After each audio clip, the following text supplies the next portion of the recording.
Time well wasted. Welcome to episode 3. The Irish secondary market, where the bargains hide and where the traps are.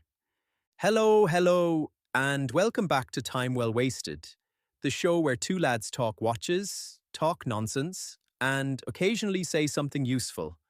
I'm Glen, the responsible one, allegedly. Said who? And I'm Declan, the man who once bought a watch because the seller said it had good vibes. No regrets.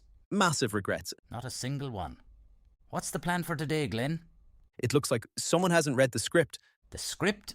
Glen, I barely read the time. Exactly why you're perfect for this. I was planning to test a little foreshadowing technique on you. Foreshadowing. Glen, the last time you tried that, you accidentally hinted for 20 minutes that I'd buy another watch. And you did. Kudos to you. Because you dragged me past a shop. That's called immersive storytelling. It's called entrapment. Relax, Declan. Today's foreshadowing is subtle. You won't even notice it happening. Grand.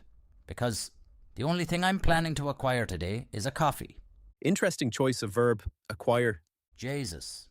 Glen, don't you dare. I'm just saying, if a watch follows you home again, don't blame the script. Anyway, back to business. Today we're diving into something every Irish watch lover deals with. The Irish secondary market, where the bargains hide and where the traps are waiting to mug you. Think of it like Temple Bar on a Saturday night. There are good times to be had, but you need to keep your wits about you. Let's start with the good news. Ireland does have bargains. You just need to know where to look. They're not sitting in shop windows waving at you. They're tucked away in groups, buried in listings written like ransom notes, and occasionally hiding behind a lad who swears he's not really selling. You sound like a poet. But they're there. The trick is knowing the difference between a bargain and a trap wearing a bracelet. Let's explore them. Number 1, adverts.ie. It's the Wild West, but in a charming Irish way. You'll find everything from Seikos to Omegas, usually priced by lads who just want it gone. And done deal, same vibe, slightly more tractors. Then you got the Facebook watch groups. This is where the real action happens. Reputation matters. If someone's been posting for years, buying and selling, you're grand. And the secret sauce, WhatsApp circles. If you're in one, you know. If you're not, well, keep commenting, keep chatting, and eventually someone drags you in. Also, local jewellers quietly clearing stock. You'd be shocked how many ADs will knock a chunk off a Longines or Auris if it's last year's model. That's right. I remember seeing a Baume and Mercier Clifton Baumatique at a local jewellery store for less than half of the usual price. Wow. Did you pull the trigger? Nope. I was like, well, I still love it tomorrow. And it was gone the following day. Fair play to you. That's self-control. At a level monks would envy. I meant to ask you something earlier. Glen, did you acquire anything recently? Not a thing. Trying to behave myself. But what about you? Picked up anything lately except that ball watch? Sure. Look, don't even mention it. I'm acting the maggot. I accidentally bought a ball watch. You know yourself. Went out for milk. Came home with tritium tubes. Standard Tuesday, so... Exactly. But sure, I'm the one with the unbelievable stories. Have you prepared something special for today? More than something special. Now the fun part, the traps. And Ireland has a few spicy ones. I hope you're not going to tell me again the story about a badger trapping for vaccination or relocation. Heh. Trap number 1, import VAT and customs. If you buy from the UK, you're basically volunteering to pay extra tax for the privilege. People forget this. They see a bargain on eBay UK and suddenly revenue is at the door like, how ya? That'll be €180. Next, please. Trap number 2, Chrono 24's too good to be true listings. Chrono 24 is great, but the cheapest listing is cheap for a reason. Polished to death, no box, no papers, Frankenwatch. Or my favourite, serviced recently. By who? A lad with a butter knife. Trap number 3, new Facebook accounts. If the profile picture is a car, a dog, or a sunset, run.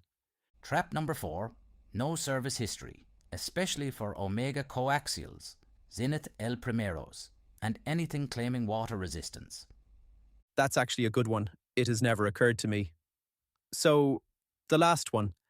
Trap number 5, grey market warranties. 2-year store warranty.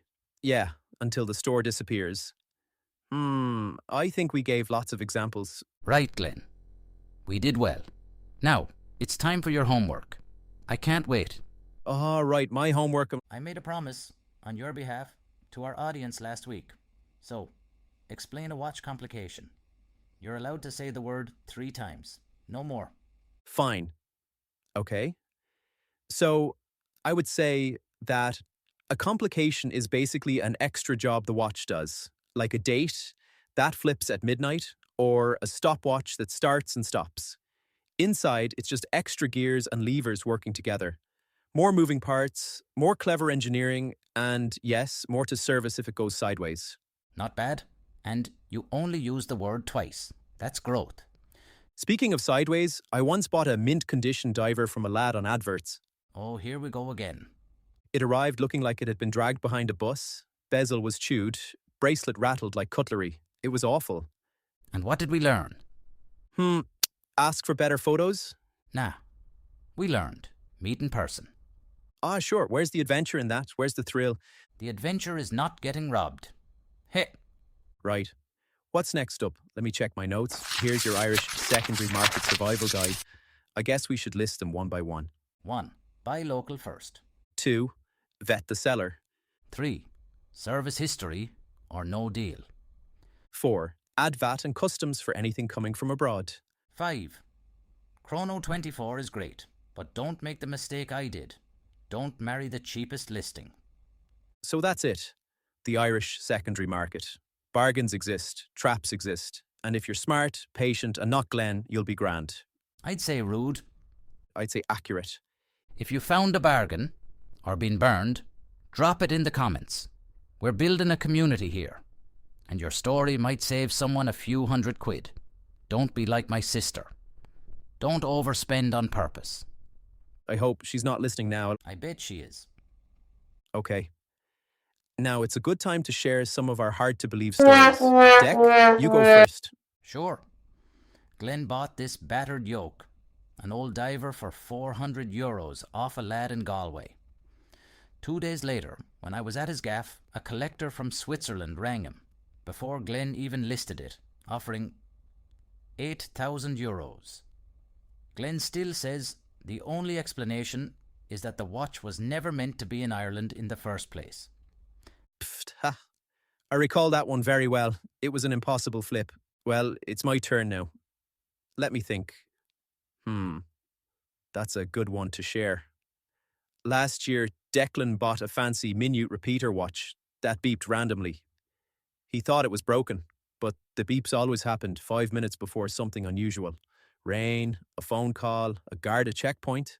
So I joked it was psychic, but Declan said in a serious tone, "If this thing starts predicting lotto numbers, I'm retiring."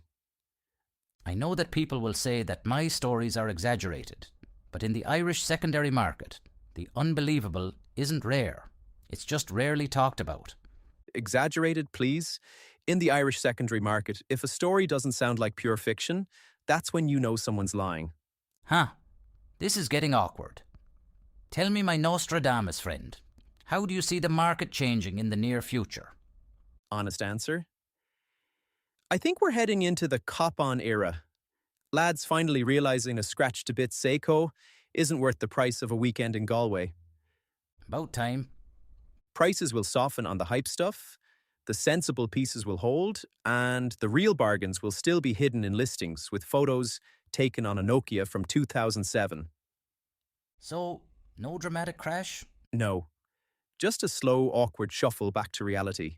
Like the market waking up after a night out and going, Jesus, did I really pay that much for a Tudor? That's fair.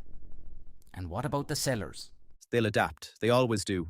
First comes denial, then anger, then acceptance, then dropping the price by €200 and saying final reduction 6 times. So basically, chaos, but polite Irish chaos.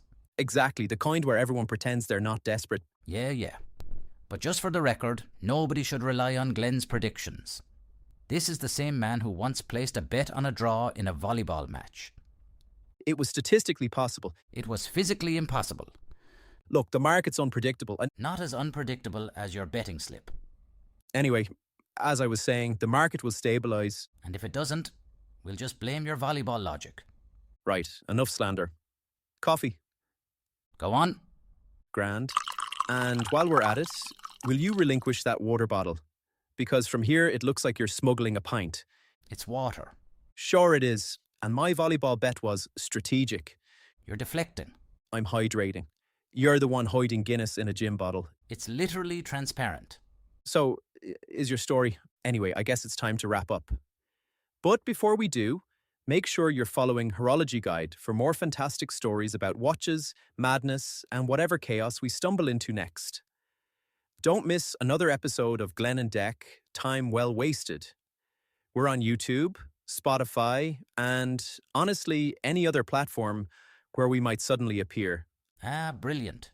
Because nothing says professional operation like two lads popping up unannounced on random apps. Next thing you know, we'll be streaming from someone's smart fridge. Thanks for listening, everyone. I hope you've enjoyed it. We'll see you in episode 4 of Time Well Wasted. Next Sunday, we'll discuss how to service watches in Ireland. The good, the bad, and the painful. This is a very real Irish topic. And not really something we think about much. We'll talk about where to service, what's overpriced, what's worth sending abroad. I can contribute with some horror stories. I mean, in relation to watches. I promise I won't read on air Edgar Allan Poe's Gothic tales. That would be deadly. We'll also touch on why turnaround times are so long. But that's next week. I have a dentist appointment on Wednesday. In the meantime, mind yourselves and your wallets. Hasta la próxima.